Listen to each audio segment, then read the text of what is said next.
This is Jillian G, and you are listening to the Black Synergy Podcast, where we are stronger together.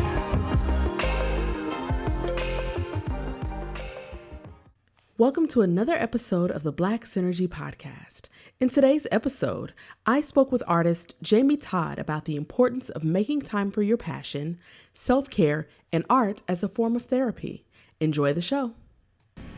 Welcome to the Black Synergy Podcast. My name is Jillian G. I am your host. And today my guest is Jaimee Todd. If you don't know who Jaimee Todd is, then I suggest that you get very familiar. She's what I call an all-around artist. She does inkscapes, photography, and she paints. She's been featured in several art shows across the country and is growing by leaps and bounds. Welcome to the Black Synergy Podcast, Jaimee.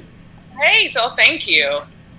So, Jaimee, your journey is an interesting one. Tell me about how you got into art.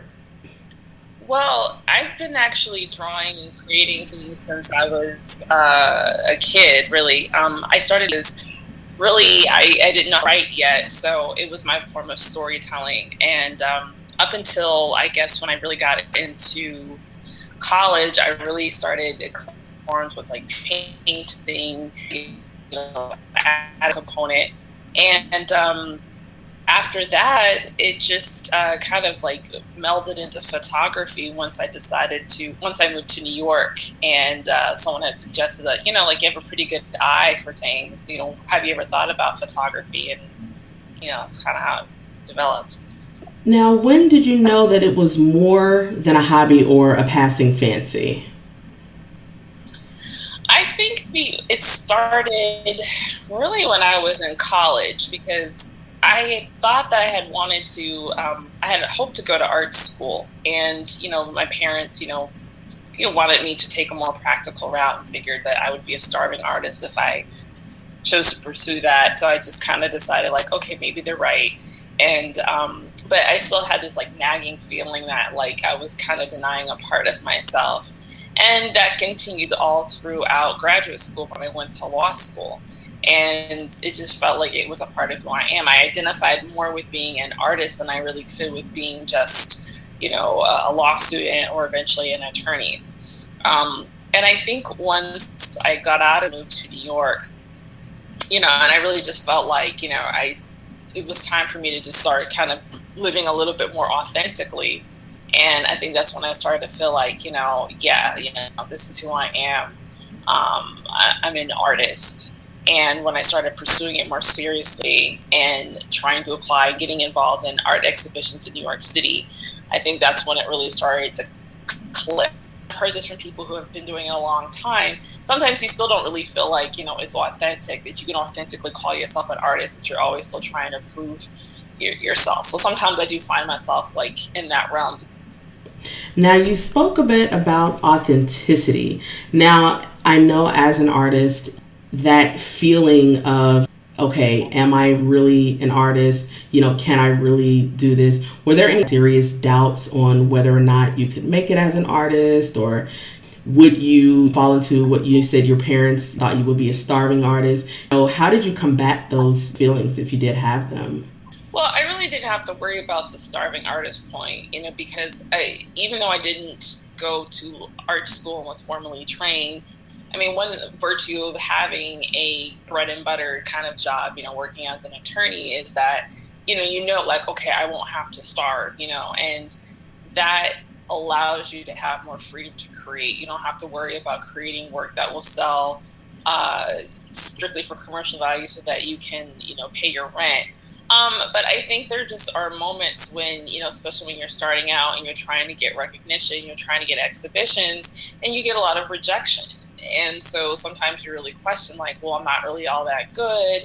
And, you encounter people that, for lack of a better word, are kind of like haters. And I remember when I had met up with an old classmate from law school, and I had told her, like, I want to pursue my art. And she kind of looked at me like I was crazy. And she had herself gone to the Fashion Institute of Technology, so she considered herself an artist. Her mother was a painter, and she had looked at my portfolio, and she's like, well, you don't really have what it takes. You need to go back to school or go to school for this, because New York is tough. And that really, really hurt. But then at the same time, it was just like, you know what? Those kinds of conversations are what pushed me to say, like, you know what, I'm going to show you that you're wrong. And, it motivated me to work even harder. And I'm happy to say that I proved her wrong, so, sometimes when people shut you down like that, or you have those feelings of self-doubt, somehow you just kind of like use that as like a tool to keep you just going and pushing harder. Yeah, absolutely. I definitely understand that. Now, how do you find balance? I know you keep busy with your law career. So, how do you find the time to balance that aspect of your life and also doing what you love? I mean, if you really want it, you find the time, sometimes having to make sacrifices in certain things. Maybe you might not be out partying with your friends or spending the time in other areas. So, I just basically, like, I guess, force those hours in when on the weekends. When I come home from work in the evenings, I might squeeze in an hour or two.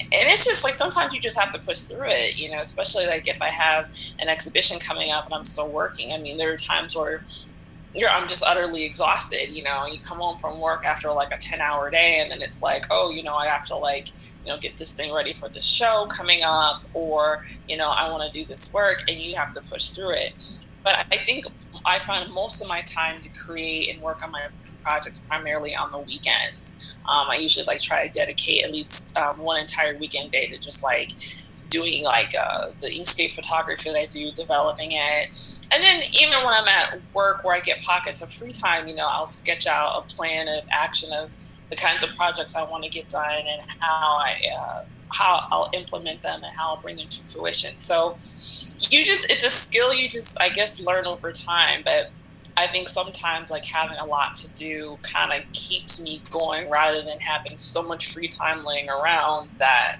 the more time you have, sometimes the less you get done. Yeah, definitely. Now, do you consider your art therapeutic? I would say so. Even like when I first started painting and drawing, I was always gravitating to color, because I think color has a huge effect on people's moods. And when I started doing the Inkscape photography, I really liked it because I found it really soothing. And it was one of those moments where you let the art speak for itself, or let it just kind of like flow into itself. And the movement of the liquid as I'm photographing it in itself is very relaxing.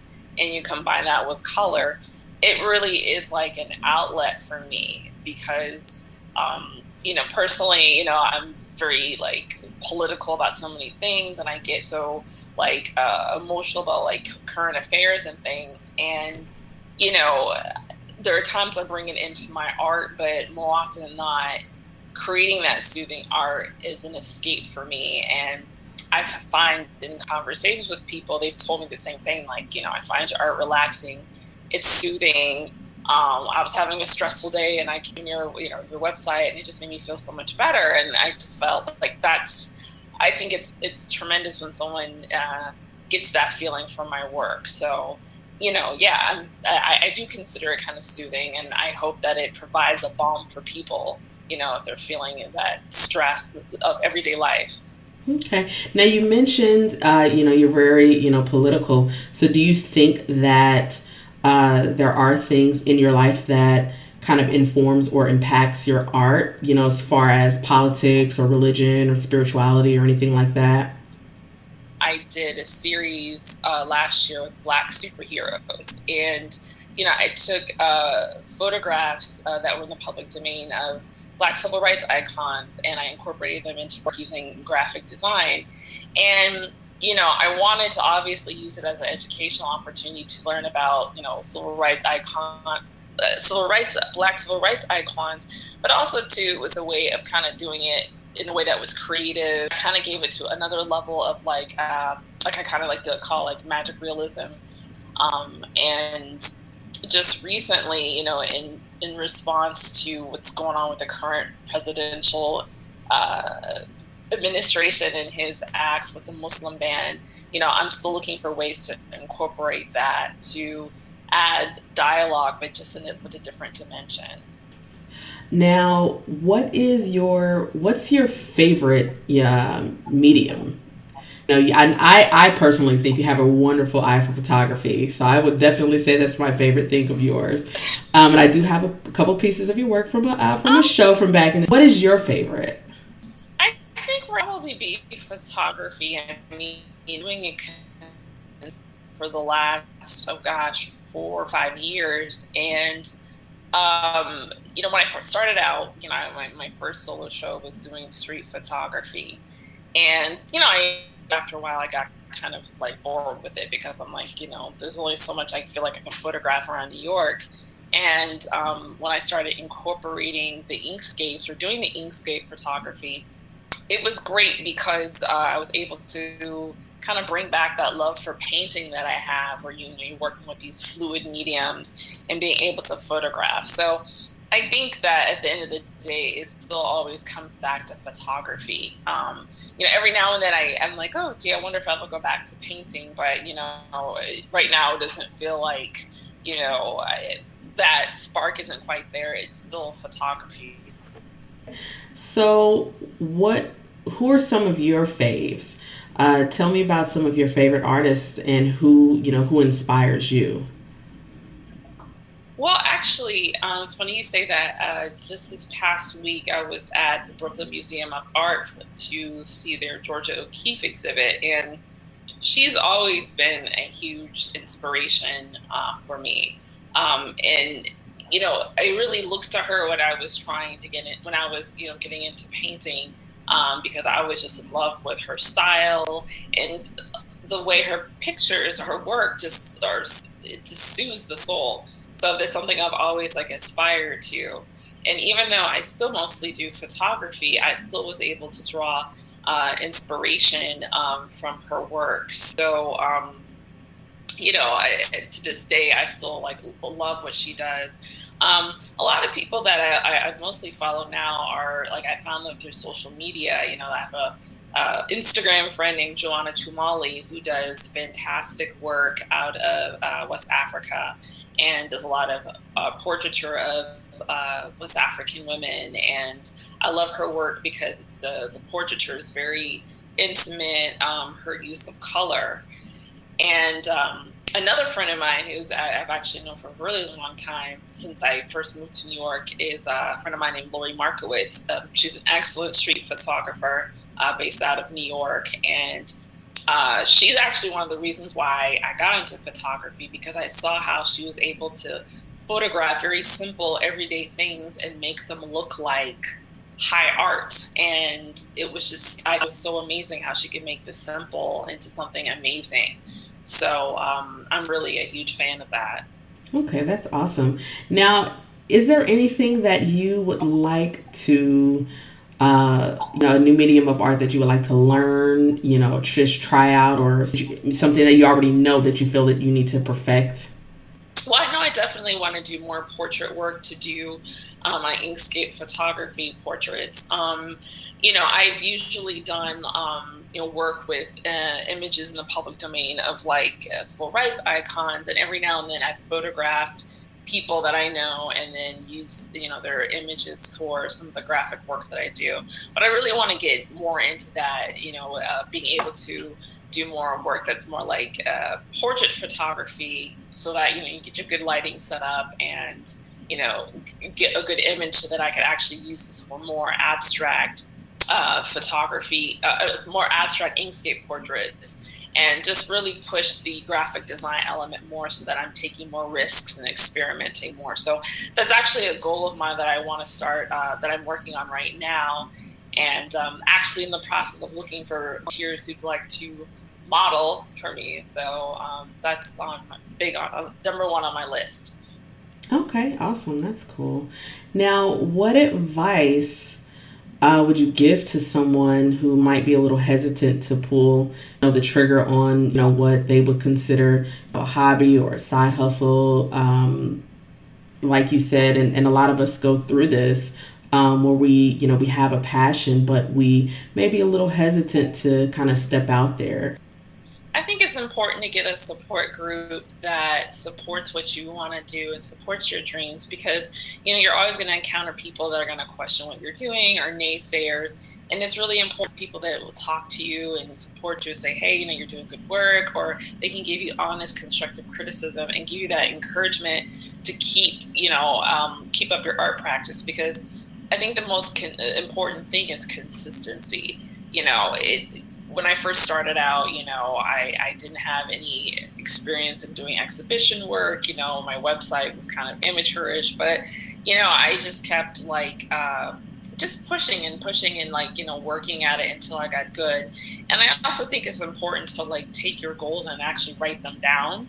I know that's so cliche and everybody says it, but it really helps map out a game plan, especially if you want to take it to the next level. If you're serious about exhibiting, if you're serious about, being seen as, a professional, you really have to know what you want. And I think that laying out, maybe creating a game plan with the next year, 2 years of what you want to do, it really helps you visualize a roadmap, and you can see how, what it takes to get there. And you can start thinking about the resources that you need to utilize to get you where you want to be. And just lay it out and then stick to it, and just be consistent, and just, keep your nose to that grindstone and listen to what your heart really tells you.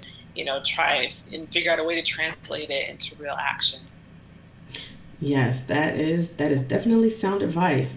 Now, what do you consider, the next level for you? What are you up to for 2017?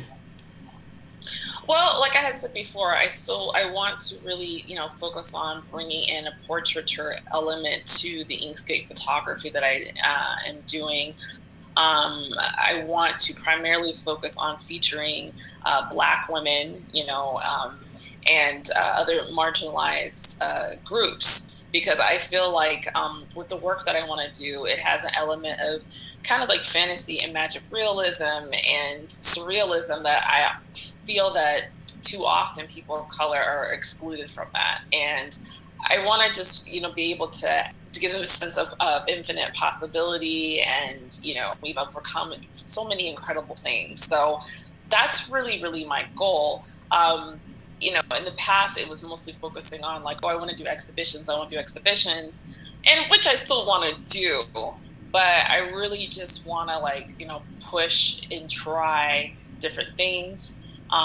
I also want to step up my work with the video installation art that I've done with my Inkscapes. I did a charity event last year for a fundraiser to raise funds for people in Flint who were suffering or continue to suffer from drinking contaminated water. And my cousin, who is a singer and a tap dancer, Ellie Bradley, had used my work as a backdrop for a performance piece that she did.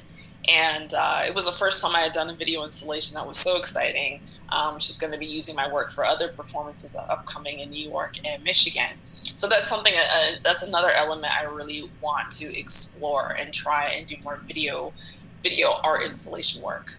And I know that you recently, you've been putting some of your Inkscapes onto Leggings. I think they're really, really cute. So what made you get into that? I just I really love fashion. I love clothing, because I feel like fashion is a way of wearing art that, you get to put on your body every single day. And I think that's great. And I have been toying with the idea of putting my work on t-shirts, and I had done it in the past with phone cases and tote bags. But, I started noticing lately that people were wearing leggings, and they'd be going to the gym and they're working out or just walking around. And it's like they're becoming more abstract and colorful. And I was like, that would work with some of the stuff that I'm doing. And I have found this company that does the type of work where they, take artwork and put it on, different types of clothing. So I just okay. So I just, tried it out to see how it would look. And once I got them, it was really kind of exciting. And so once I put it up on my site, my online store, it just suddenly took off, because sometimes people can't really relate to buying a piece of artwork because it doesn't have a utilitarian value to them. It's just kind of a luxury that they feel like you have when you've got, a lot of money laying around. But I think with being able to put it on clothing, it's like, okay, well, it's fun, it's whimsical, it's colorful, but it's also practical too. It has a use to it, and so people really took to it, and they sold really, really well. That is awesome, and and that's one of the things that what I see that you're doing is you're reaching beyond just one thing in your genre. You are going past what is the norm. With the inkscapes, like that was times that I've ever seen something that unique. So I think it's awesome what you're doing. So what are you reading? What are you listening to these days? I listen to, well, I'm like kind of addicted to Pandora, so I'm always listening randomly to stations. And I'm actually, music that I'm really into, and I'm kind of late to the party, but I actually got into the group The Internet. I just heard one of their songs and I'm like, oh, this is kind of good. So, I had like downloaded their latest album and I was just like, oh my gosh, I'm hooked to this. So, it's kind of like goes into the style that I love where, you merge like R&B, soul, and then like jazz elements. So, I'm really feeling them these days. Yeah, they're amazing. I love them too. I found out about them. I want to say over the summer, and I felt the same way you did. I was like, wait a minute, where did they come from? Everybody else seemed to know about them except me, and they're like, "Oh, girl, you didn't know about the internet?" I'm like, "No." So yeah, I was kind of late too. Okay, and so what are you reading? What's the latest book that you've read? I actually got done reading Zadie Smith's Swing Time. I really, really love her work, and my favorite book of hers was White Teeth. And I heard that she had come out with this latest book, and I listened to an interview she did about it on NPR a few months ago. So when I finally found like I could carve out some spare time, I was like, you know what, I'm going to treat myself to some fiction. And I just finished reading it, I think actually yesterday, and I really enjoyed it because I just love how she's able to just kind of take her time with her storytelling process and talk about her experiences living as a Black woman in London, and then the story travels among different continents, and how she's like tells stories that seem like it's always about a coming of age experience. So I really highly recommend that book to anybody and Okay. everybody. Cool. Now you said that you decided to treat yourself to some fiction. What do you do for self-care? Do you consider, things like taking yourself on an artist date or something like that kind of self-care? Oh yeah, I actually, and that's kind of what I did this past week when I Brooklyn Museum of Art to see George O'Keeffe. That was just when I came out of there, it was so soothing and so relaxing that it really did feel like a trip to the spa. I think actually better than a trip to the spa. So things like that, just having those kinds of moments where I can be in like in a quiet space. I actually got back into journaling again. I used to be really good at keeping a journal ever since I was like a teenager, and then I kind of fell off. Especially like once like computers came into the mix, and I was like, I don't like to write anything by hand. But then I think lately, as get into adulthood and life becomes more complicated, and it's always throwing curveballs, and there's so much to keep track of. Life can really feel overwhelming and stressful, and it's nice to be able to kind of write down your feelings and process them, because sometimes like articulating it to people trying to talk just doesn't work. But the nice thing about journaling is that there's no judgment. You can write endlessly, you can write as often as you want to, and I think doing so kind of like gives me a sense of calm that is in this day and age I think everybody is really striving for. Absolutely, because just like you said, there's so much going on, especially with the political climate in this country and everything else that's going on. All right, Jaimee, thank you so much for joining me. Do you have anything, any exhibits or anything coming up? Anything we should look out for? Well, keep an out for my online stores at shop.jaimeetodd, JAIMEETODD.com.